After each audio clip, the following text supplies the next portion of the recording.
Live to Kimberly Tan, please welcome Crystal Brimner!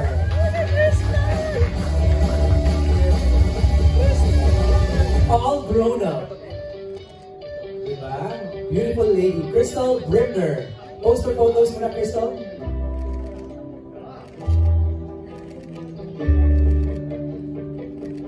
Alright, thank you, Crystal.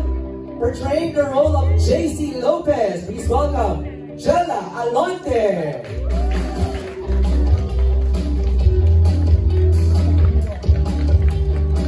Jella, please, tayo ka muna sa center for photos lang.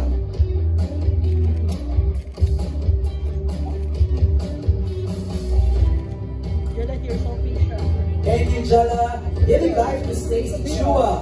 Please welcome Adelaide Salvador. Just so you know, she's our 5-time MVP Star Magic Games Women's Volleyball team. Please, are you welcome to Adelaide for photos, please?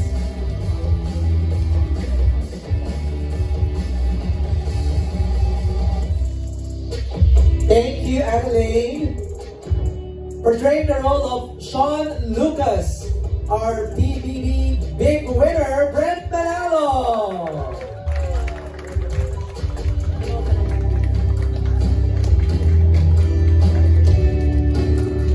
Brent, tayo ka muna sa gitna for photos, please.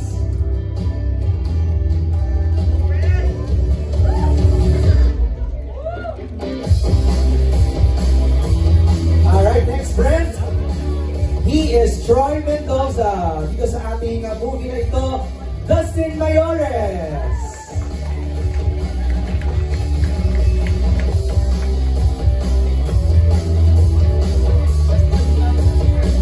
Post for photos na muna.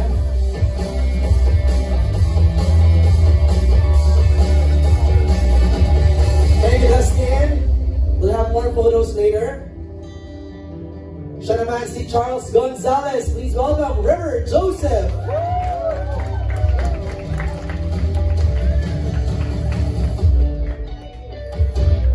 Parang maangas na kaagad ah. River, post ka muna for photos here. Speak back.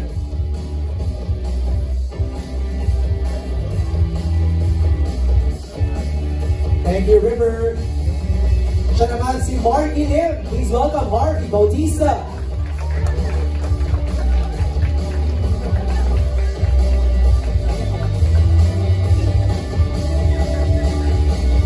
Harvey, post for photos muna sa gitna, please.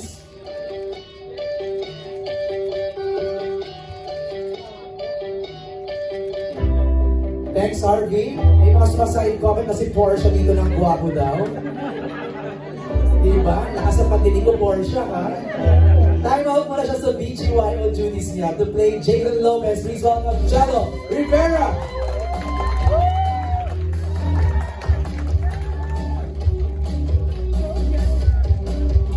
Jello, post for photos muna sa gitna, please.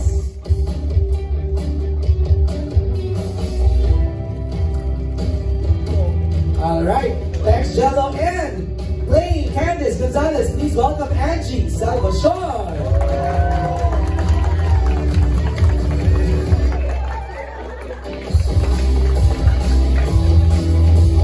Angie, please, kayo muna sa gitna for photos lang. Ayan. And can I just have a version of the 4 Bad Boys with Angie, please? Para meron na tayo ma-upload agad yung ating mga invited press. Okay, this side first. This side, look at this side. And then look at the center. Center. And lastly, look at your right. Okay, we'll have more opportunities for photos later. Let's have a seat. Bati muna tayo. We begin with Angie. Angie po na magbuhay naman ng bumati sa kanilang lahat. Hello po mga kapamilya. Hello to our press. Thank you so much for being here. We are so happy to see your beautiful faces. And we can't wait to answer some of your questions and get to know you too while you are getting to know us all. Hello. Ang bait ni Mia, siya si Mia, di ba? The four bad boys and me. Thank you, Angie. Jello, please greet everybody. Hello mga kapamilya, sana kumain na kayo, sana okay lang kayo ngayon, and sana excited kayo para sa July 31 din. Katulad kami na excited din. Thank you, Jello. Harvey. Hello po mga kapamilya, hello po sa mga press, thank you po for coming. And syempre, hello po sa 4 Bad Boys fans who are watching the live stream right now. I hope you guys are excited, I hope you guys are good. Sana nakakain na po kayo. And yeah, thank you for coming. Thank you, Harvey. Dustin. Ayun mga kapamilya, magandang gabi po sa inyo lahat. And una sa lahat, maraming salamat po sa tayo nyo sa pagpunta ngayon dito. Sa lahat po ng press, thank you po sa nanonood po ng mga kapamilya. Thank you so much po sa pag-support po sa amin dito ngayon. Thank you, Dustin. River. Hello mga kapamilya, magandang hapon po. Alam natin na mas mayroong panahon ngayon, pero thank you for making your time to go here. And let's have a good MediaCon. Thank you, River. Our big winner, Brent. Magandang hapon po sa inyo lahat mga pamilya. Maraming salamat po sa pagsama ngayon sa amin sa napaka-importanteng araw para sa aming cast and syempre sa buong buo po ng 4 Bad Boys and me. Maraming po salamat. And of course, Annalyn. Hello po sa mga press po, maraming salamat po dahil nakarating po kayo ngayon at nagbigay oras po kayo sa amin at sa mga nanonood po namin sa mga kapamilya, maraming salamat po. Jella. Hello po sa lahat ng nanonood at sa mga press po natin. Thank you po sa pagpunta niyo tonight. And yes, enjoy tayo tonight. Thank you, Jella. Crystal. Hello po, good evening mga kapamilya. Thank you so much for coming and to everyone watching, and I'm so excited for our MediaCon today. Of course, Direk, we want to hear from you, Direk Benedict Mike. Again, salamat po yung sa mga media, at saka sa kapamilya, at saka sa world po nung ni Miss Tina Lata, yung tawag dito, 4 Bad Boys and New World. Alam ko na, excited kayo. Last year pa, ang dami na nangingin ito. So ito na, thank you. Okay, before we open the floor for questions, let's begin with that, no? Yung world ng 4 Bad Boys and Me. Miss Tina, kano karami to? Yung mga readers nitong sumusunod sa following ng 4 Bad Boys and Me. Sa Wattpad po is nasa 300 million. Wow! It's that big. So, what attracted these people sa Wattpad series na to? Itong 4 Bad Boys and Me. Actually, hindi ko rin po sure. Siguro nakaka-relate sila sa life experiences nila. Dun sa book. Right. Then ikaw, sa POV mo, why do you think this was such a hit? Sige. Siguro po kasi yung book is during high school and yung mga readers ko is high school po. And nakakatawa kasi ngayon, 12 years na, almost 12 years na siya. So yung mga readers is malalaki na sila. Young adults na. May mga drops na sila. So pag pumunta ako sa shop, ay, this Blue Maiden, malalaki na ganun. So nakakatawa. It brings nostalgia.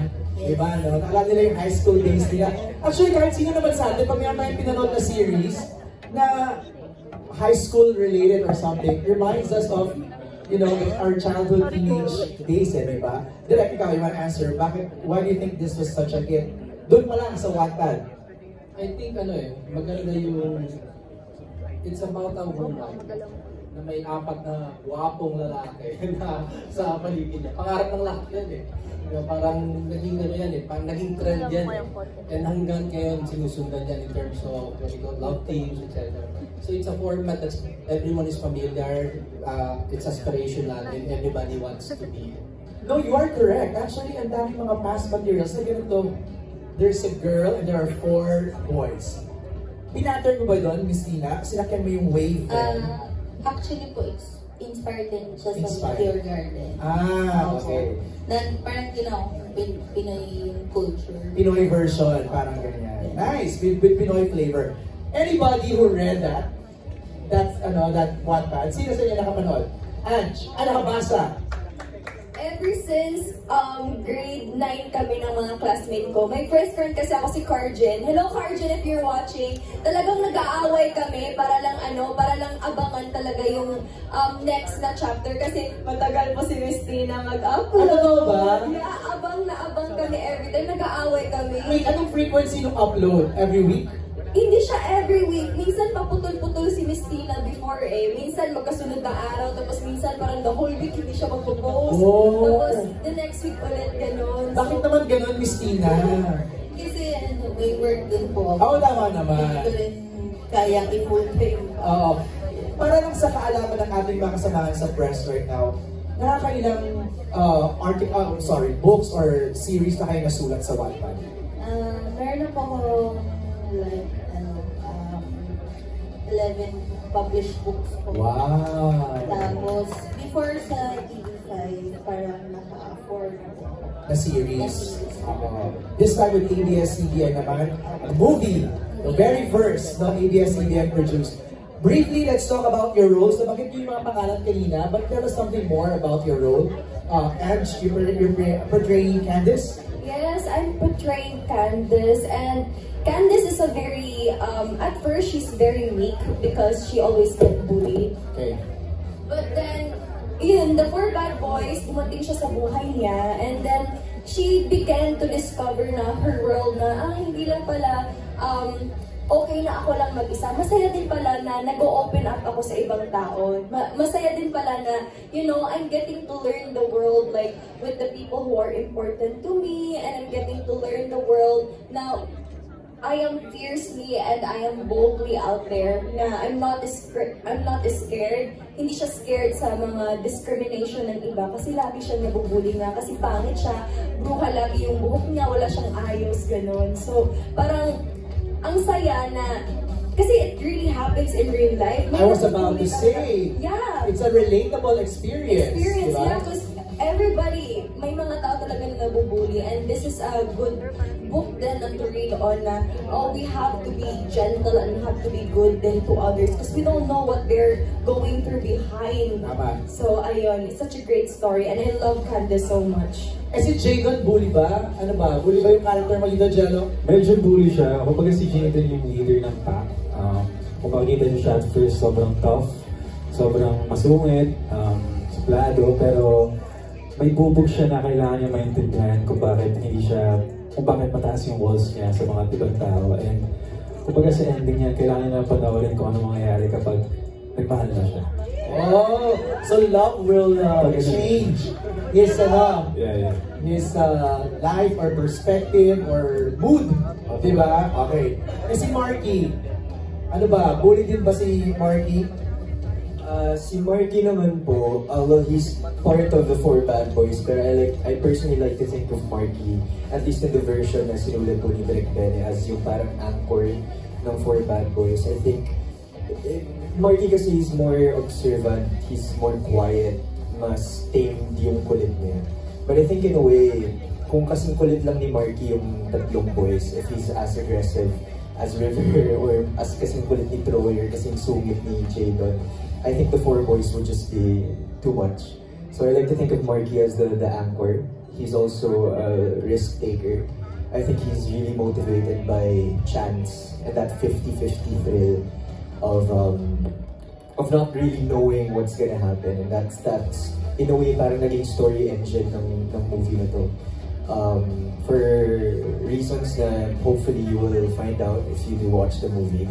A lot of the events of this film start because of Marky's obsession with chance, siguro, or gambling fate, siguro po. So we keep on reminding everybody that this is a movie, ha? Isang upuan to, panonoorin niyo. Hindi ito yung parang you're gonna wait for another episode next week. Hindi ganun. Isang upuan na papanood niyo na agad to. Thanks, Harvey.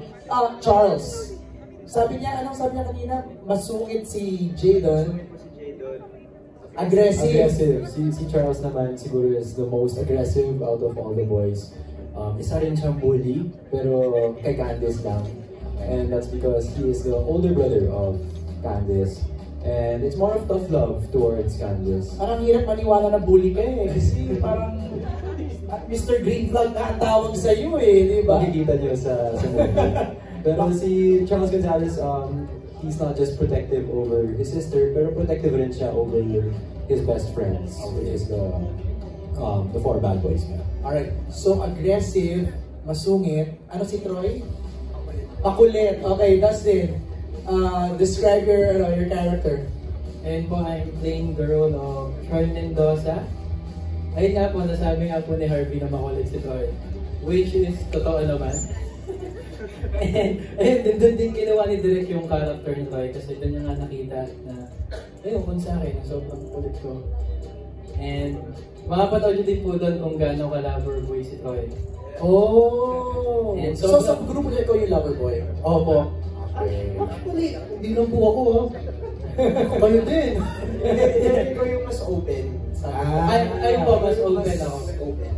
Then kasi grabe siya pong mag-ano sa girls. Okay. Doon siya bumili. Ay talaga. Flirt! Opo, flirt. Chick boy! Yan po. Okay. Thank you, Dustin. Ikaw, Brent, party ka ba ng bully group? Siyempre kung may 4 bad boys, may 1 good boy. Yun po yung character ko doon. So, good boy yung character ni Brent kasi Sean. Lucy, you have to find out. Yun yung kailangan na malaman. Kung good boy ba talaga. So, parang medyo pivotal ang character mo dito. Lucy. Well, let's see. Okay, next, si Annalyn, Stacy Chua. Yeah, I played the role of Stacy Chua. I would say, based on the book, she's the queen bee, a cheerleader. Are you a mean girl? Yes. Okay. Are you a witch here? No, not really, but she is a mean girl, but she has a heart. I would say that. Meron bang heart ng mean girls? Meron naman. Yes. Sige. Si Jella naman. Acting for the very first time? Yes. Yes! Oh, supportive. Yeah, so yung character ko po is si JC Lopez. I am the older sister of Jadon Lopez. Funny no, Jella. Yeah. And what can I say about my role? She is a protective older sister. And medyo magulo ang love life niya. Dahil meron siyang affair. Yeah. Interesting. Abangan niyo na lang. Abangan namin yan. Yes. Thank you, Jella. Crystal, as Kimberly Tan. Yeah, so Kimberly Tan, she's a mean girl. Yun, siya yung mean girl. Yes, and ex po siya ni Jadon. And you know, when she starts seeing Jadon and Candace get closer, she suddenly wants revenge. So, yeah. Oh, interesting. Okay, thanks for sharing all your character profiles. Let's open the floor for questions. Justin, we begin with Nika. Sabi of Push. Nika, sorry kung ano yung volunteer ko. Nika from Push. Siya po nang magtatanong. Si Nika. Bye-bye. Do you have a microphone there? Wala? Okay. Ako na po malapit sa'yo. Hello guys! Congratulations! So my first question is for Jello. This is your first lead role, your first acting project. How do you feel working with this wonderful cast? And what similarities and differences that you have with Jadon and who is the inspiration? Ano yung inspiration mo in portraying Jadon?